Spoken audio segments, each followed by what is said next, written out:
There is no denying that we've always been the conscience of this country. KBLA Talk 1580 is progressive talk radio built for our community, by our community, and with hosts who look like you, live near you, and care about what you care about. 50,000 watts of truth right here in Southern California. KBLA Talk 1580. Listen live on your AM radio dial at 1580 or stream us live on our KBLA1580.com website or on our free KBLA 1580 app. Unapologetically progressive.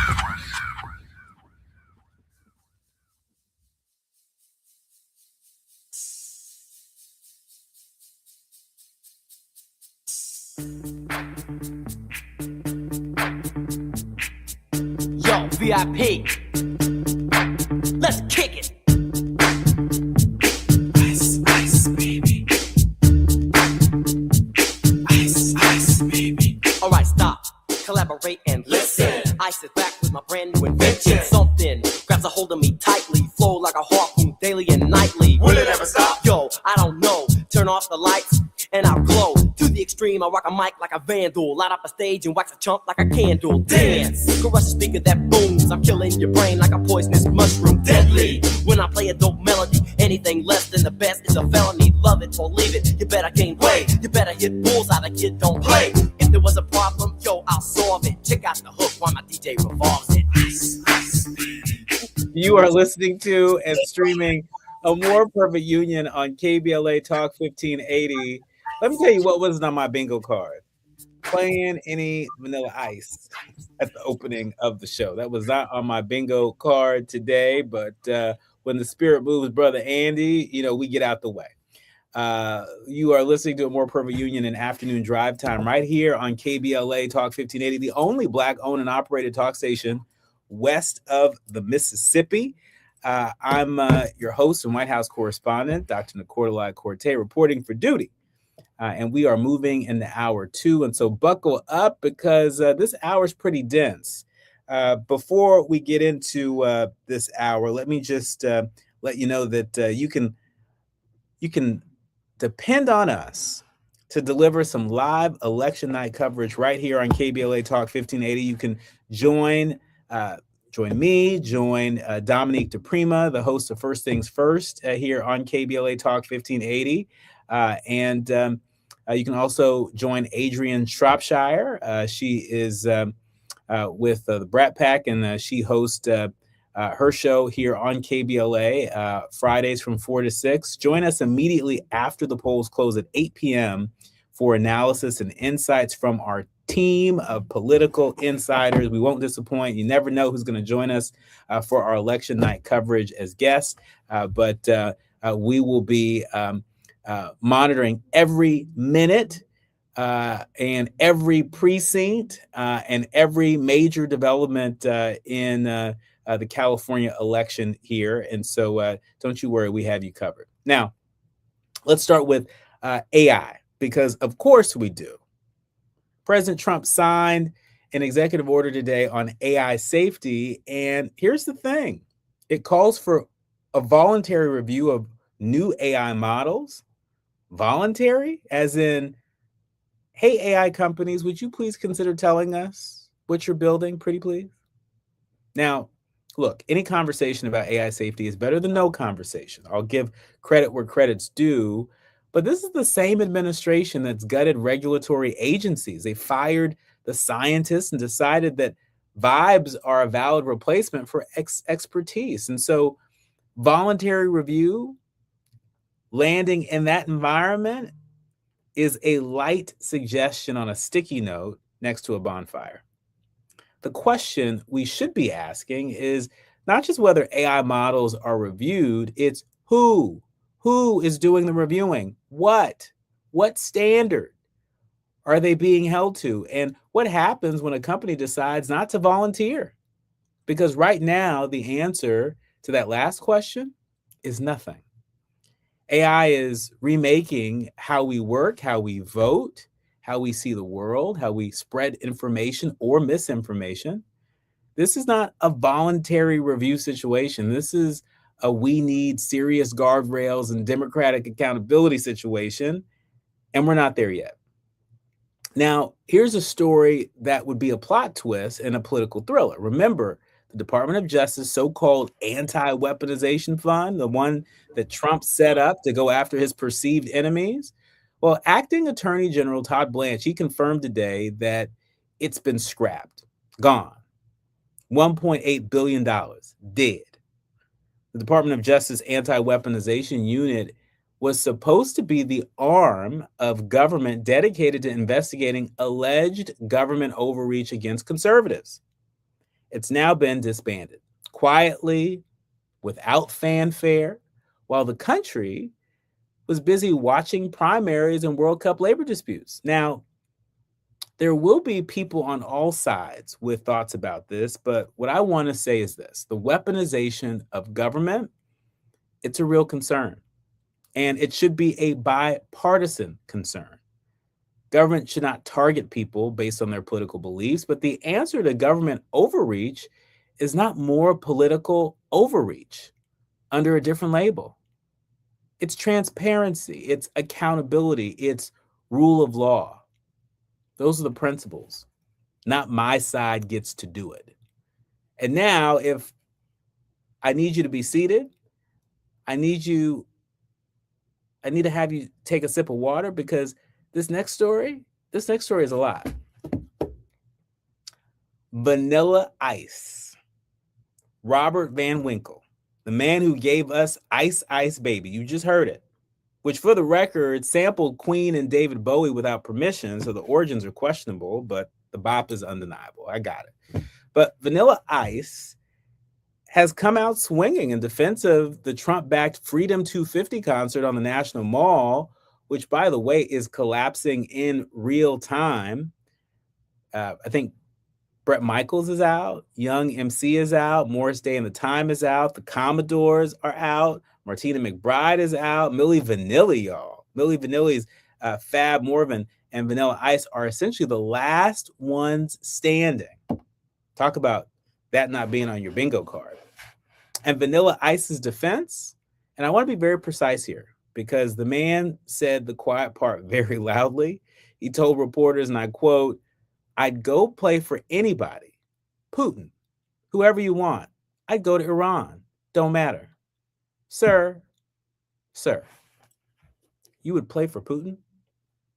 The man who's responsible for thousands of deaths, you would perform in Iran?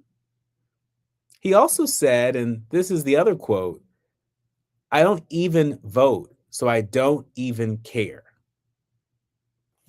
There is somebody deeply American. There is something deeply American about a man who has never voted in his life being the last artist standing at the nation's 250th birthday concert. I don't know whether to laugh or cry, so I'm going to do a little bit of both, and we're going to move forward. What I will say is this: the number of serious artists who looked at this event and said, "No, thank you," that's a signal. When your artistic lineup collapses and the holdout is Vanilla Ice saying he'd play for authoritarians, your event has a message problem. When we come forward, I've got two powerhouse guests joining me, Dr. Jonathan Collins from Columbia University and Alliance for Diplomacy and Justice co-president Desiree Cormier Smith. There's a lot to talk about, including something that happened at the Minnesota GOP convention that's going to make your blood boil. You are listening to and streaming A More Perfect Union on KBLA Talk 1580. More when we come forward. You're listening to A More Perfect Union on KBLA Talk 1580. We've got a lot to talk about. It's game day. Are your moderate to severe Crohn's disease or ulcerative colitis symptoms keeping you from the action?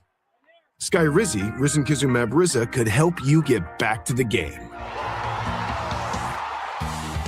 Skyrizi is proven to help people feel significant symptom relief, achieve remission, and visibly improve damage of the intestinal lining. Skyrizi is a prescription injection medicine for adults. Don't use if allergic to Skyrizi. Serious allergic reactions, increased infections, or lower ability to fight them may occur. Before treatment, get checked for infections and tuberculosis. Tell your doctor about any flu-like symptoms or vaccines. Liver problems leading to hospitalization may occur when treated for Crohn's or ulcerative colitis.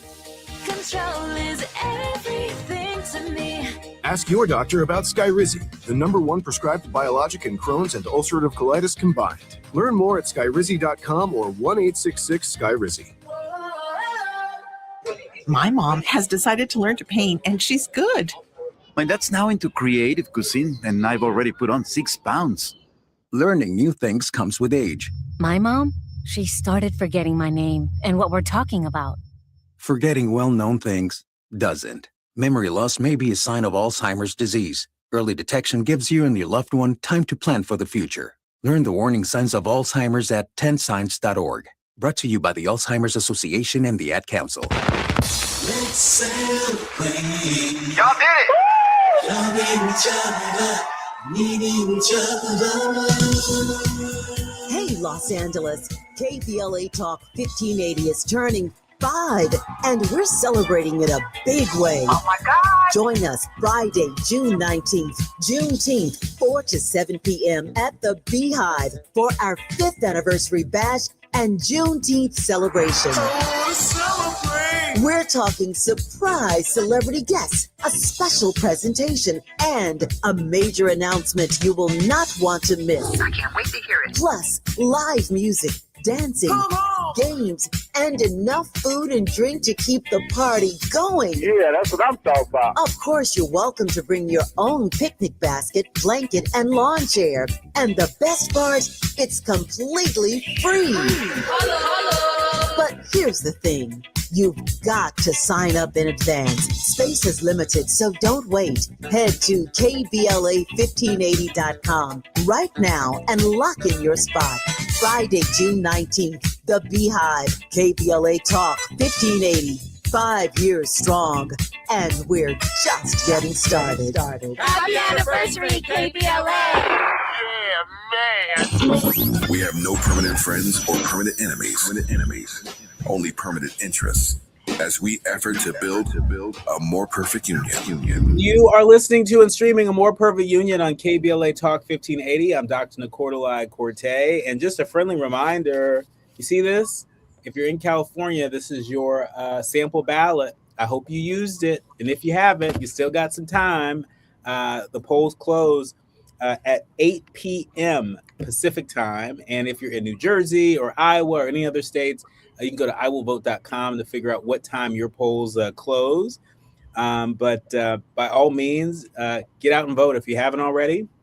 And just a programming note, you can tap into KBLA from 8 to 10 p.m. tonight for our live election night coverage. I'll be joined with my colleagues, Dominic Prima and Adrian Shropshire, immediately after the polls close here in California for analysis and insights from our team of political insiders. And talking about a dynamic team, we are now joined by Dr. Jonathan E. Collins, the professor of political science at the Columbia University.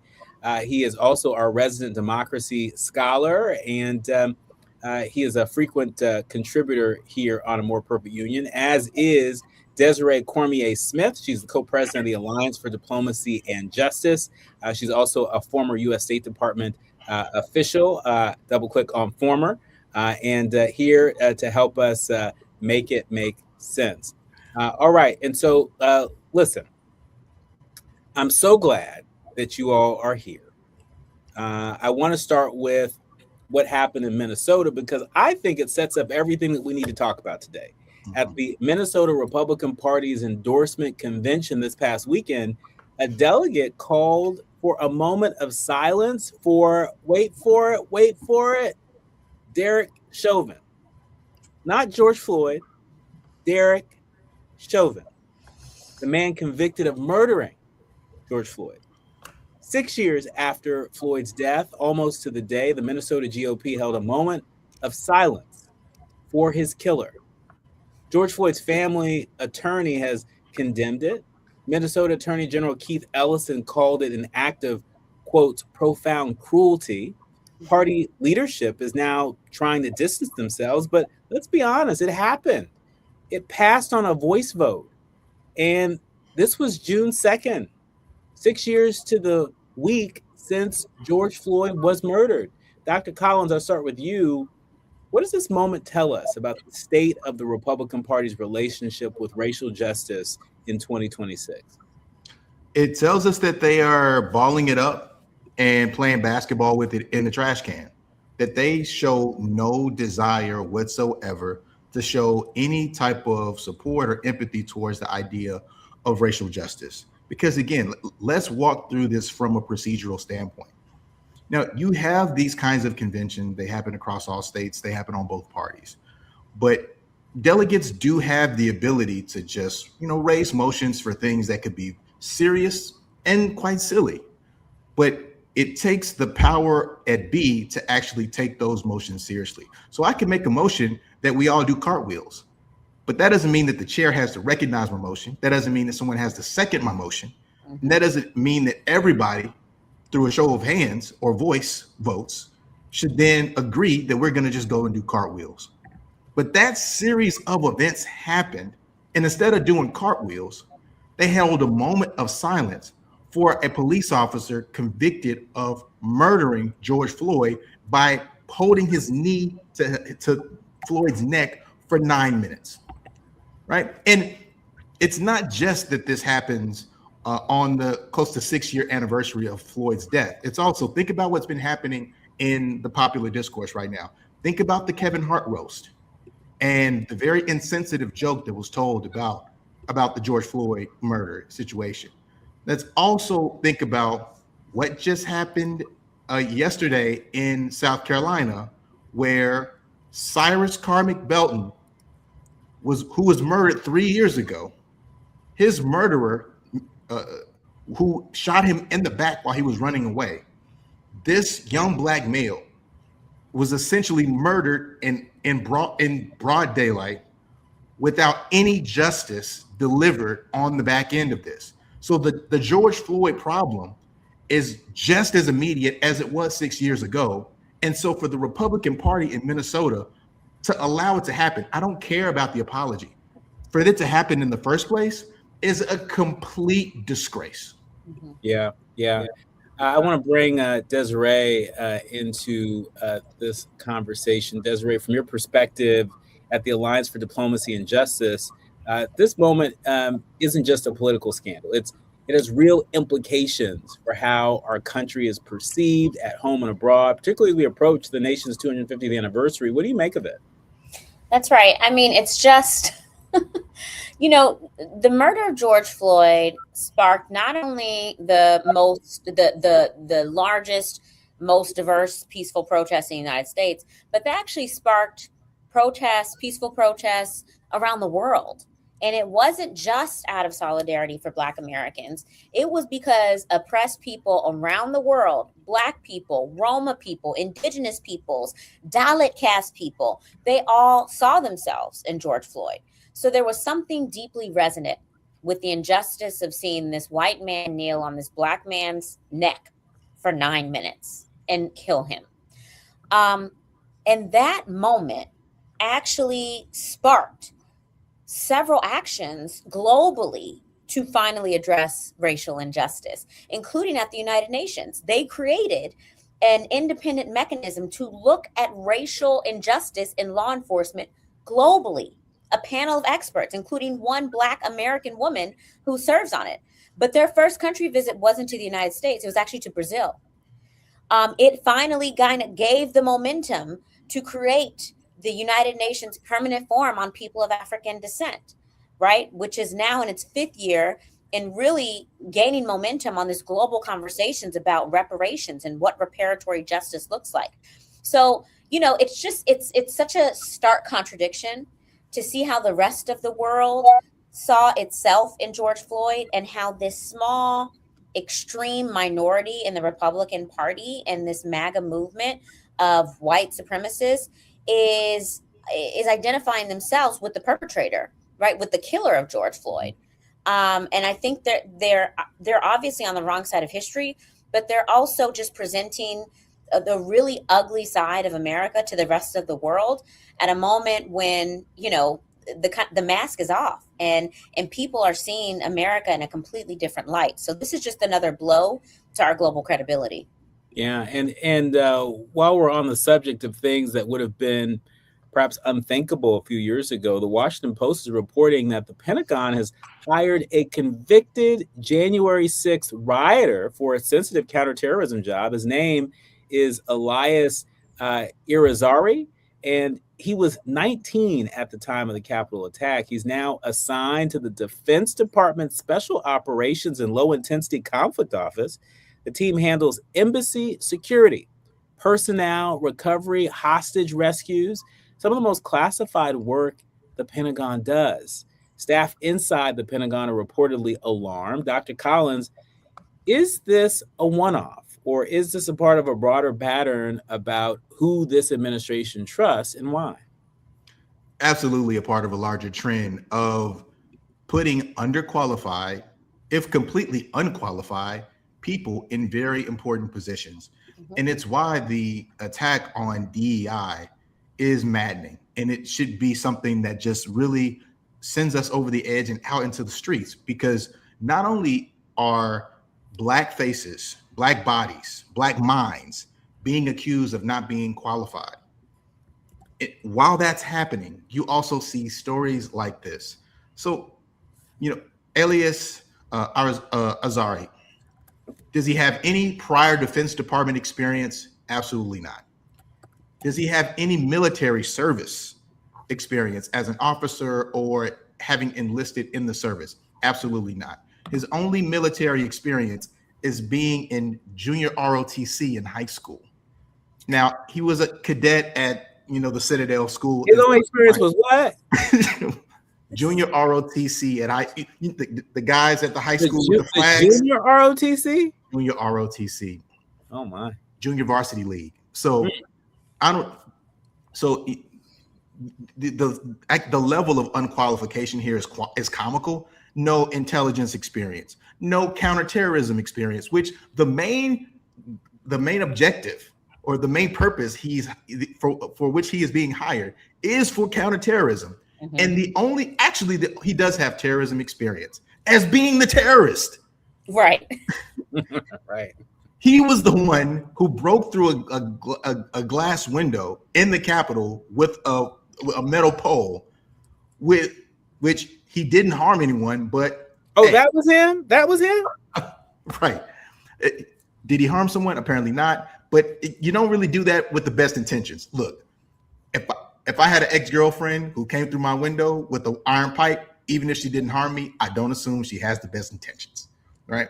And so again, no experience here, hostage recovery. It's just everything that you would need someone to do to meet the qualifications for this position. Even though it's a very junior position, it's an entry-level position, he has none of the qualifications. The only thing that he has done is he failed at running for a state house seat, I think in South Carolina, showing his patriotism or his allegiance to the sort of patriot movement that is basically the continuation of MAGA. So this is completely politically charged. This has no professional credibility whatsoever. Basically, this is the MAGA wing of the Republican Party doing what they do best, playing in our faces. Well, they sure are playing in our faces and playing in our faces in a very dangerous way. Desiree, you've served in government, and you know how serious it is to get and maintain your clearance, your security clearance, to be able to work in government. Talk to us about what this means about the state of vetting.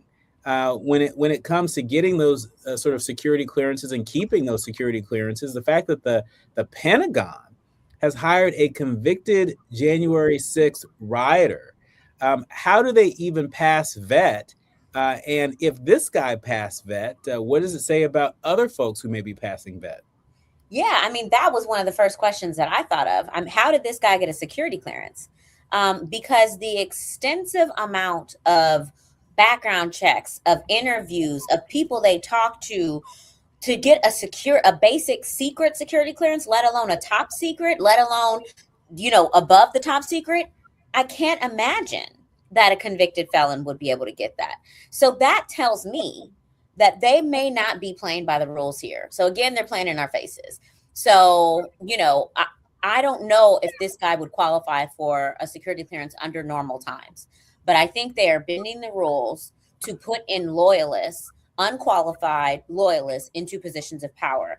And, I'm glad you mentioned this guy, but we should also mention the fact that Trump just named the guy who runs the Federal Housing Authority as the acting director of national intelligence. That is even more concerning. This man has no intelligence experience at all.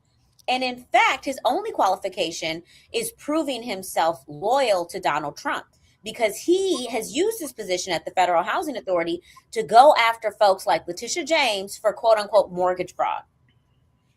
And that should really concern everyone, that someone with no intelligence qualification, but who has a proven track record of using his position of authority to go after Trump's political enemy is now the acting director of intelligence. Yeah, you're talking about Bill Pulte, the 38-year-old director of the Federal Housing Finance Agency. He's the man who oversees Fannie Mae and Freddie Mac. And as you mentioned, President Trump tapped him to be the acting director of national intelligence. He's replacing Tulsi Gabbard, who announced her resignation effective the end of this month. And to your point, Desiree, here's what makes this the chef's kiss of absurdity. I was sharing this earlier on the show. Pulte is going to keep his job. Right. At the same time, he's the director of national intelligence and the Federal Housing Finance Agency director at 38 with, that's right, you guessed it, zero intelligence experience. And this, again, is a pattern. It's a pattern. Look at Marco Rubio. How many jobs does he have? I think 4 or 5 now. There's also the Assistant Secretary of the Bureau of Democracy, Human Rights, and Labor at the State Department, which has been gutted, but used to be incredibly important. That man's now acting director of the Peace Corps. So it's just like they cannot find qualified people. So they give the same folks who are already in this cesspool multiple jobs. And these jobs should be more than full-time jobs and occupied by someone who has decades of experience, yet they're putting in people who are completely under, if not completely unqualified. And here we are to have to live through it. When we come forward, we're digging into some of the other major headlines of the day. Let me just say this. We're going to keep this conversation going. When we come forward, Africa, Ebola, diplomacy, and why cuts to American embassies may cost us more than we know. You're listening to and streaming A More Perfect Union on KBLA Talk 1580. More when we come forward with Dr. Jonathan E. Collins and Desiree Cormier Smith. The audience is listening, thought-provoking, eye-opening, heart-rendering. This is where authentic voices meet powerful discussions on culture, community, and change. This is where Black voices matter. He's breaking boundaries, amplifying diverse perspectives, and tackling the issues that matter most to you. You're inside A More Perfect Union with Dr. Nee Cordelai-Corte on KBLA Talk 1580. Chicago leaders are moving forward with plans to buy the downtown Greyhound bus terminal. Black Mayor Brandon Johnson introduced an ordinance for the city to purchase the Harrison Street facility for $19.2 million. Officials say the full project could cost about $50 million, and the terminal serves around 500,000 passengers each year. HBCU Tennessee State University is reviewing concerns about its athletic department after 6 head coaches signed a vote of no confidence letter against athletic director Mickey Allen. The coaches cited poor communication, lack of transparency, and low morale. And singer and songwriter Peebo Bryson has died at 75. His family says he passed away surrounded by loved ones just days after suffering a stroke. Bryson was an 8-time Grammy nominee known for his powerful ballads and chart-topping Disney collaborations, including A Whole New World from Aladdin with Regina Belle and Beauty and the Beast with Celine Dion. Get BIN News now on demand 24/7 on the iHeartRadio app. Hi, I'm Angie. Did you know a billboard can save a baby's life? It's true. You can make a difference by helping us spread the pro-life message to reach those who are struggling with an unplanned pregnancy. Please make a gift today. Visit prolifeforacrossamerica.org. Is this the dagger? This is the KBLA Sports Minute with Ray Richardson. Cleveland Browns general manager Andrew Berry said Monday's trade that sent Defensive Player of the Year Myles Garrett to the Rams would not have happened unless the Rams included linebacker Jared Verse in the deal. Verse made the Pro Bowl in his first 2 seasons with the Rams. Last season, Verse led the Rams in sacks with 7.5 and was second on the team in tackles for a loss. After selecting Victor Wembanyama with the number 1 pick in the 2023 NBA draft, the San Antonio Spurs have been on a steady rise up the charts. In Wembanyama's rookie season, the Spurs were 22-60 and lost 18 straight games. In year 2, the Spurs were 34-48. This season, the Spurs finished 62-20, second best record in the NBA behind Oklahoma City. This surge has taken the Spurs all the way to the NBA Finals. Game 1 against the Knicks is Wednesday night, 5:30 tip-off on ABC. No debates, no speculation, just the info you need. That's your KBLA Sports Minute. I'm Ray Richardson on KBLA Talk 1580. There is no denying that we've always been the conscience of this country. KBLA Talk 1580 is progressive talk radio built for our community, by our community, and with hosts who look like you, live near you, and care about what you care about. 50,000 watts of truth right here in Southern California. KBLA Talk 1580. Listen live on your AM radio dial at 1580 or stream us live on our KBLA1580.com website or on our free KBLA 1580 app. Unapologetically progressive.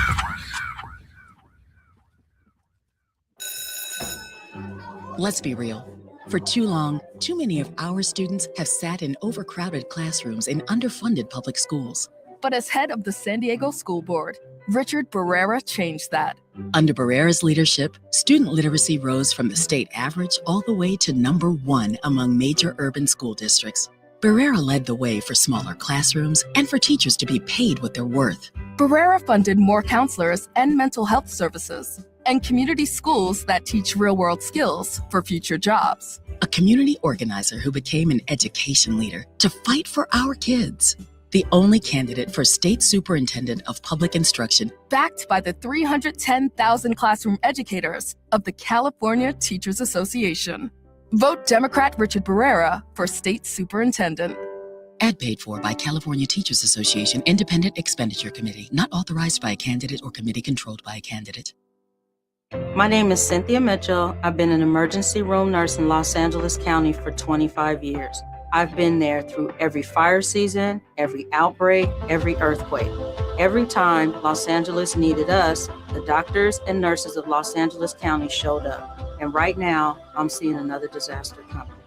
Trump's cuts to Los Angeles County's healthcare system are a public health crisis in the making. Medi-Cal, public hospitals, disaster preparedness are all at risk, but we can stop it. Measure ER fights back against these cuts. For a half a penny, we keep emergency rooms open, care within reach for working families, and doctors and nurses serving the communities we love. When you vote yes on Measure ER, you're not just voting for healthcare, you're voting for LA. Vote yes on Measure ER by June 2nd. Ad paid for by Yes on ER, Restore Healthcare for Angelinos, sponsored by St. John's Community Health and Health Justice Action Fund. Ad committee top funder, St. John's Community Health. KBLA Talk 1580. We've got a lot to talk about. KBLA Talk 1580, connecting you with services and solutions. At the heart of the Al Wooten Center's mission for good citizenship and academic excellence is a desire to ensure that every student avoids the kind of lifestyle and overcomes the kinds of challenges that led to the murder of Al Wooten Jr. In 1990, founder Myrtle Fay Rumpf opened the center in honor of her son's life. In 2026, they are serving more than 300 students in grades 3 through 12 annually online and on site at their youth center and other sites in the South LA area. The Al Wooten Jr. Youth Center takes a neighborhood approach to the revitalization and empowerment of a community in crisis. The Wooten Center provides free after-school and summer programs to help students in grades 3 through 12 attain grade-level proficiency and promotion, high school graduation, and college and career access and success. The Al Wooten Center focuses on academics, STEM, the arts, and so much more. Join them for an enriching experience that sparks creativity and nurtures young minds. Tap in at WootenCenter.org. That's WootenCenter.org. This is a community call to action from KBLA Talk 1580. National News The Consequence. Informed opinion. And analysis beyond the headlines. You're listening to A More Perfect Union on KBLA Talk 1580. You are listening to and streaming A More Perfect Union on KBLA Talk 1580. I'm Dr. Nicordelai Corte. We're still with Dr. Jonathan E. Collins of Columbia University and Desiree Cormier Smith of the Alliance for Diplomacy and Justice. And I just want to shift the conversation a bit because there are some critically important stories that are coming out of Africa that are not getting nearly enough attention. First, on the public health front, NPR has a piece out today breaking down how Ebola kills and what it takes to stop it. We're in the middle of a new outbreak. And I just want to say this clearly to our leaders, learners, and listeners that Ebola is not theoretical. It's not a distant problem. In a globalized world with air travel and interconnected economies, an Ebola outbreak anywhere is a potential concern everywhere. Desiree, can you walk us through what the Alliance for Diplomacy and Justice is watching? And when it comes to health security in Africa, what the U.S. government's obligations are in this space? Yeah, so, this is much different than the Ebola outbreak in 2014, which at that time I was actually serving still at the State Department in the Bureau of African Affairs, working with the African Union. One of the things I'm very proud of was at that time, we worked with the African Union to create a memorandum of understanding between them and our Centers for Disease Control to create the African CDC, which is now up and running and is on the front lines of this response to the current Ebola crisis. I want to flag a couple of things that should concern every American right now. One, Donald Trump pulled the United States out of the World Health Organization, so we are not a part of that. Two, Donald Trump and Elon Musk dismantled USAID, which was the primary vehicle, the United States Agency for International Development, which was the primary vehicle that we did help a lot of countries in Africa establish or maintain or develop their health systems. All of that is gone. All of that is gone. So this pandemic, this Ebola outbreak is different for all of those reasons and a couple more. One, the current outbreak zone is in Eastern Congo, Eastern DRC. That is an active conflict zone right now. There are reports of about 120 different militias actively fighting in that region. So that makes the response even harder.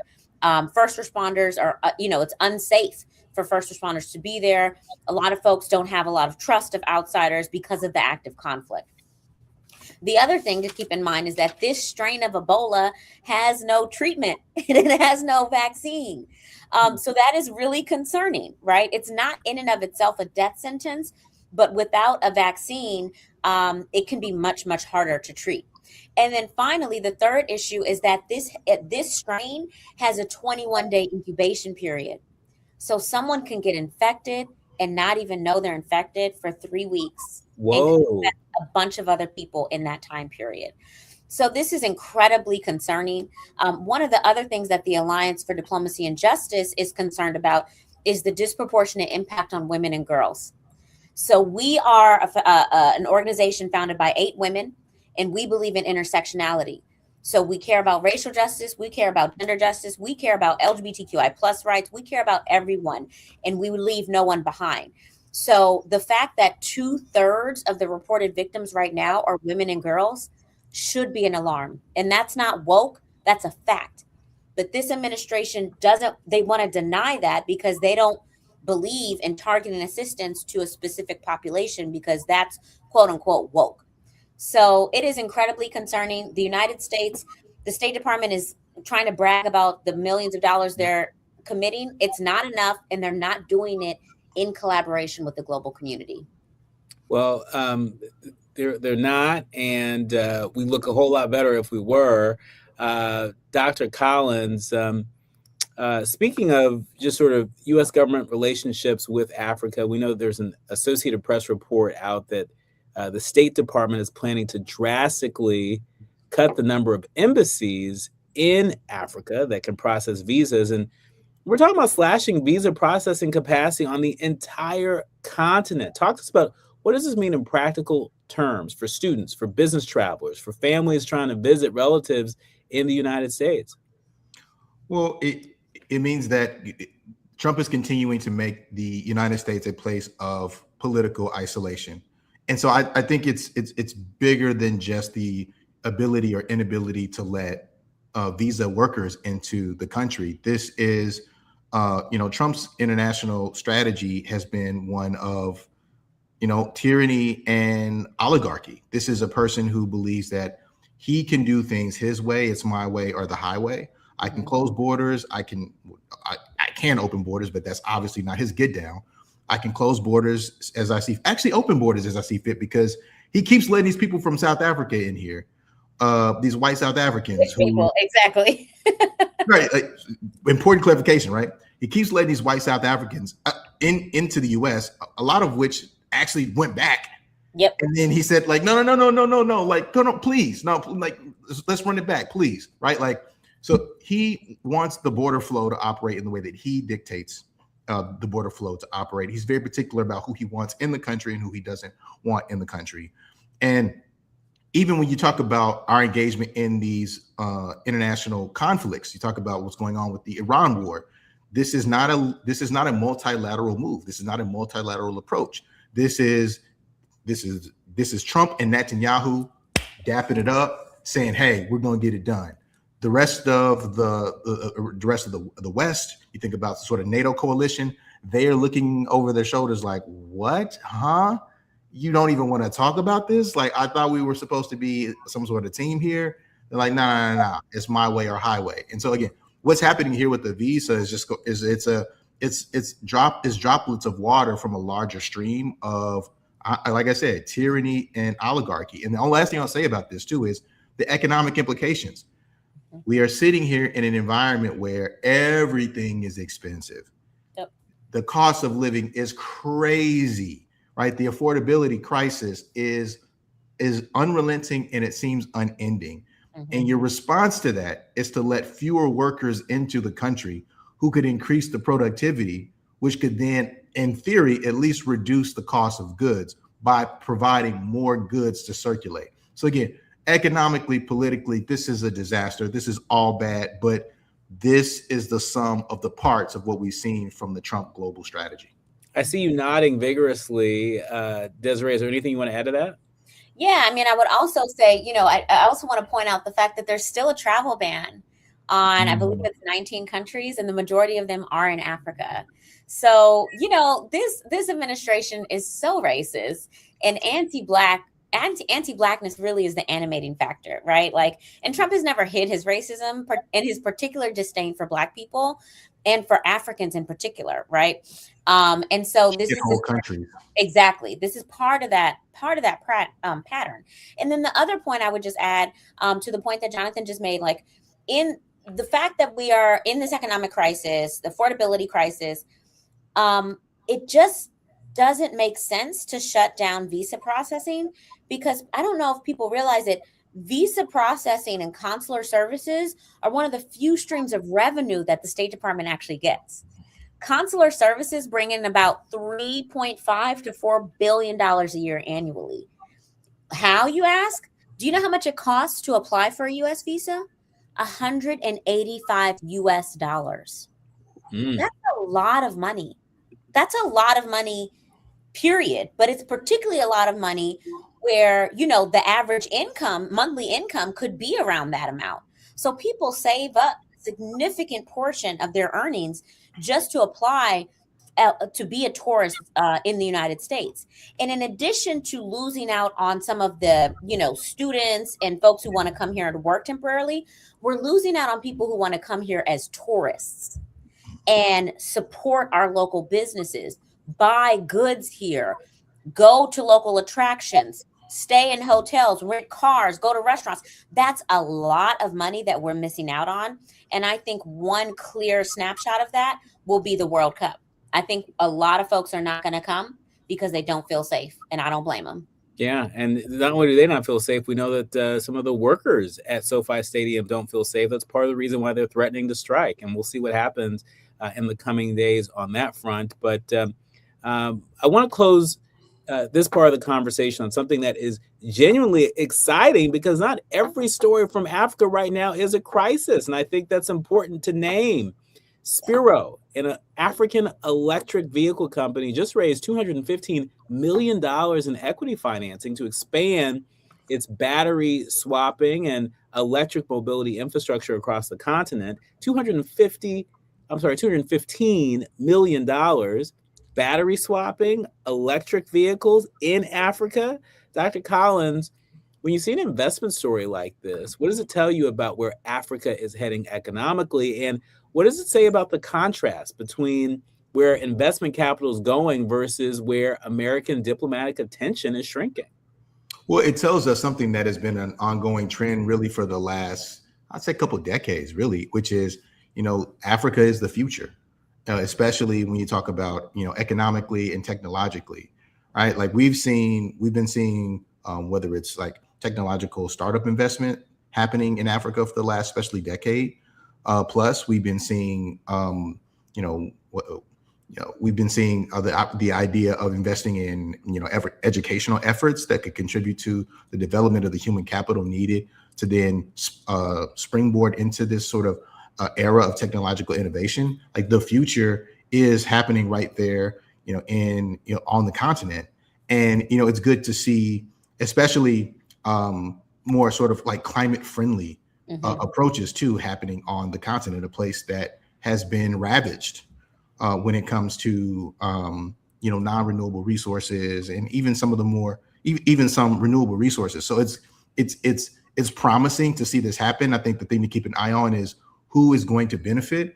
One of the things that's quietly happening right now under the Trump administration is because there's been so much government divestment and deregulation, it's actually creating more and more opportunity for venture capital and private equity to grow and have even more influence. And it's not just all private equity, it is the giants, it's the rich getting richer. And it also sets the conditions for these big private equity firms to then, play a role in potentially having too much of an influence in what could be potentially happening in Africa that is incredibly beautiful. Because one of the sayings that I love is, show me the time that venture capital touched something and it got better, and that'll be the first time, right? So I'm cautiously optimistic here. In our remaining minute, Desiree, I want to give you the last word here. The Alliance for Diplomacy and Justice. What does diplomacy with Africa look like in a healthy world versus what we're seeing right now? I just want to make sure that we're not so far down the Trump rabbit hole that we forget what normal looks like. No, thank you for that. And I want to say that even before Trump, U.S. relations with Africa, I would say were never good. Like we're never perfect, right? There has always been a sort of colonial, tinted, paternalistic way that the U.S. government has approached Africa in a way that we don't see them engage with any other region, right? I saw this firsthand when I was a diplomat. And I worked, in South Africa. I worked in the Bureau of African Affairs. And I used to constantly have to correct my colleagues who would write in these talking points to have U.S. officials paternalistically say to African governments or presidents, I commend you on this. This is such a great job. I was like, you don't say this to Europeans. Talk to them as equals. They are partners. And so let me say, one of the things that the Alliance for Diplomacy and Justice strongly believes in is putting forward a vision for a better U.S. foreign policy, one that is truly centered on human rights and human dignity. And that means not going back to the way we were doing things before Trump, because the U.S. has never had a foreign policy that was truly centered on human rights and human dignity. When we come forward in our remaining minutes, Jill Biden, former First Lady Jill Biden, she's got a book that's out. And the people are talking in our remaining minutes with Dr. Jonathan Collins and Desiree Cormier Smith. We're going to get their quick take. You're listening to and streaming A More Perfect Union on KBLA Talk 1580. Striving to make America a nation as good as its promise. This is A More Perfect Union on KBLA Talk 1580. We've got a lot to talk about. Let me tell you something about Los Angeles. This city doesn't have small problems, so it damn sure doesn't need small, weak leadership. That's why I support Karen Bass. She walked into a system that was slow, broken, and reluctant to change. She cut through red tape and started moving people off the streets into housing. She created the Office of Community Safety to make our neighborhood safer, supported wage increases for many underpaid workers, expanded contract opportunities for small minority business, and signed an executive order to give formerly incarcerated people a second chance. Karen Bass is about real change. I'm Samuel L. Jackson, and I've seen a lot of people talk tough. Karen Bass is tough. That's why I'm voting for Karen Bass, and you should too. So vote today. You received your ballot in the mail by now. You don't even have to go to the polls. Just fill out your ballot and hand it to your postal worker. No stamp needed. Paid for by Re-elect Karen Bass for Mayor 2026, 445 South Figueroa Street, Suite 2400, Los Angeles, California, 90071. Funding details at ethics.lacity.gov. Zach Sokoloff is the only Democrat running for city controller. He is a lifelong Democrat and is endorsed by the California Democratic Party and LA County Democratic Party. Zach taught at Jordan High School in Watts and created a jobs training program to build career pathways for young people. He's fought for equity and justice and will continue that fight as city controller. Vote Democrat. Vote Zach Sokoloff for LA City Controller by June 2nd. Paid for by Zach Sokoloff for Controller 2026. Additional info available at ethics.lacity.gov. Let's be real. For too long, too many of our students have sat in overcrowded classrooms in underfunded public schools. But as head of the San Diego School Board, Richard Barrera changed that. Under Barrera's leadership, student literacy rose from the state average all the way to #1 among major urban school districts. Barrera led the way for smaller classrooms and for teachers to be paid what they're worth. Barrera funded more counselors and mental health services, and community schools that teach real-world skills for future jobs. A community organizer who became an education leader to fight for our kids. The only candidate for State Superintendent of Public Instruction. Backed by the 310,000 classroom educators of the California Teachers Association. Vote Democrat Richard Barrera for State Superintendent. Ad paid for by California Teachers Association Independent Expenditure Committee, not authorized by a candidate or committee controlled by a candidate. Going to a World Cup match in LA this summer? Ditch the parking stress and ride Metro. With direct service from across LA County, it's the easy way to get there for just $1.75 each way. Notable journalists, industry leaders, lawmakers, change makers, tastemakers, and you working to build a more perfect union on KBLA Talk 1580. You are listening to and streaming A More Perfect Union on KBLA Talk 1580. We are in our final segment with Dr. Jonathan Collins and Desiree Cormier Smith. And I save this one for last because I think it's one of the most politically complex stories of the week. You see, Jill Biden's memoir, View from the East Wing, a memoir, it dropped today, and the reception from within the Democratic Party has been, well, chilly, to put it generously. Former Biden aides are furious. The word tone deaf is being used a lot. One former Biden official said, and I want to get this right, quotes, "I just wish they would give some more time and space and let people move on." Here is what the book reportedly reveals. Joe Biden had serious doubts about her husband's fitness after the disastrous June 2024 debate. She reportedly asked, was he drugged? When she saw his performance. Meanwhile, the official messaging from the White House for years was that Joe Biden was sharp, fit, and fully capable of serving. Democrats went on and to defend that message publicly, and now a book is suggesting the private reality was very different. Dr. Collins, politically speaking, what's the damage here, and is the damage to the Bidens, to the Democratic Party, or both?